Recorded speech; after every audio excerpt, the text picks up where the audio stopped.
Hello, my name is Samir Ahmed, and I will be presenting the demo video for the Blockheads group.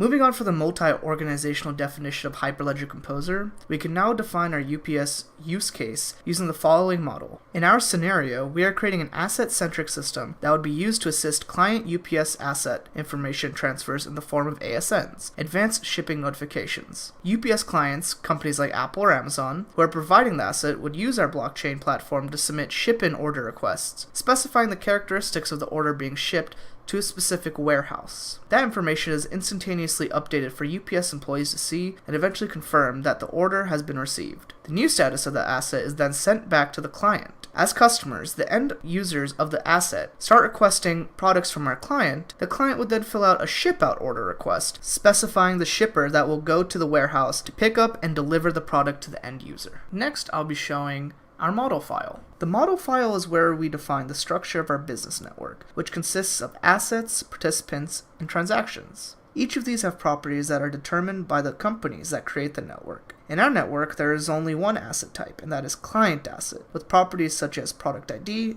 and quantity. Our participants consist of clients, client employees, UPS warehouses, UPS employees, and shippers. The employees are considered users of the application, while the others are just entities that own and handle the assets. Our transaction types are ship-in, received, and ship-out, which simply represents the life cycle of products from the moment a client places an order. Next, the transaction logic, which defines what happens when a transaction is submitted and is written in JavaScript.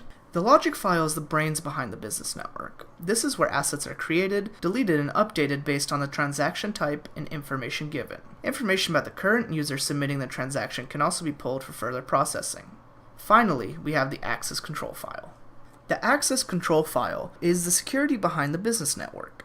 It consists of predefined rules that will allow users access to certain parts of the network based on their credentials. By default, all access is denied until explicitly given. This applies to even network admins who are responsible for starting up the network, but can do little else. Admins can be restricted based on the organization they are a part of. In our implementation, the UPS admin can initialize UPS employees and UPS warehouses, but nothing else. The client's admin can only create client employees. Only employees can submit transactions. This level of security, especially at the admin level, helps companies feel secure that even those with elevated privileges cannot access network features not meant for their organization. Next, I'm going to show you our REST server API. So depending on which user is set as default and which user is in use, there are certain commands that limits its access to the whole blockchain network. For example, if the default user was to be Amazon, and we attempted to create a UPS employee, let me go ahead and try that right now. Alright, so this is a UPS employee, and we go ahead and change this ID to 123, for example. And go ahead and try it out. We will go ahead and see here that there was an error. And that error is that we failed to create a UPS employee because we don't have that access to create it, as we would only be able to create an Amazon employee. Now I'm going to demo the Angular front end to our blockchain network. Let's start off with UPS's side. First, we'll head into the client assets page, where you'll see a table displaying all client asset data in the network. Next, we move to UPS employees, which simply have an ID. Then we move to the next participant warehouse, which only has a warehouse ID. Next, let's go to the client side, in this case, Amazon. First, we'll head into the client assets page. You'll see a table only displaying Amazon's assets in the network. Next, we'll move on to Amazon employees, which has an ID, along with the client actually being Amazon. Finally, we're going to go ahead and reach the shipper, which shows us the available shipping participants. Next, we're going to go ahead and create an order as Amazon.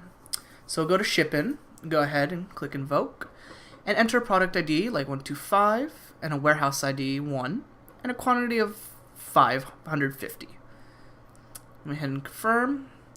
And if I go to the asset page, the client asset page, you'll see here the same serial ID, product ID, warehouse, and quantity. The status is inbound, and the owner and the handler are now both Amazon.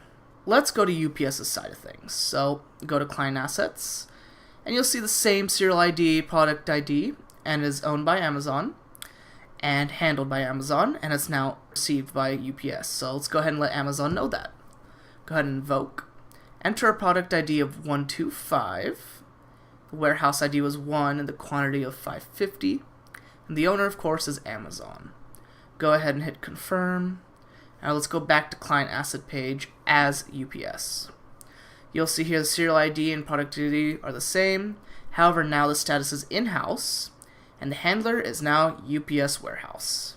Let's view things from Amazon's side again. So let's go to client assets, and we'll go ahead and see same serial ID, and the quantity is 550, and the status is now in-house, and the handler is now UPS warehouse. So let's go ahead and head to transactions, and let's send out our product. So I'm going to enter the product ID of 125, warehouse ID 1.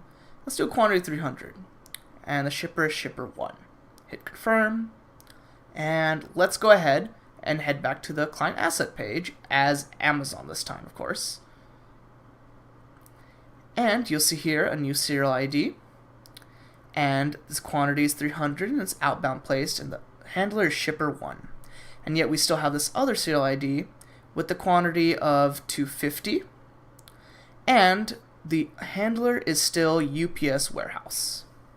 This concludes the demonstration. I'm going to go ahead and hand it back to the team. Thank you.